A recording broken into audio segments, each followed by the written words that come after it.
لما كنت بالاستوديو عم جرب أوصف علاقتي وأنا راسم اللحن براسي لأكتب العلاقة المعقدة هي إنه هي انتهت من كتر ما أنا عطيت.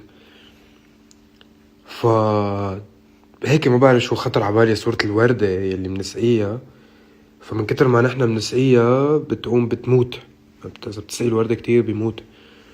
فهي اجت عبالي مثل الصورة وجربت صيغة إنه يا وردة ماتت عايدي من كتر السقي، كنت لاعب كذباتك مثل الطفل الشقي، كنت صليلك الليلة كالعبد التقي وانت يا حور 200 بنار، مثل انه معقول قمة بالتهكم السؤال انه انت يا حور 200 بنار، انه انا اللي كنت انه شايفك وردة وعم جرب انصفك بكثر العطاء مش جرب موتك، فليه عم تلوميني؟ انا ما كان بدي اقتلك.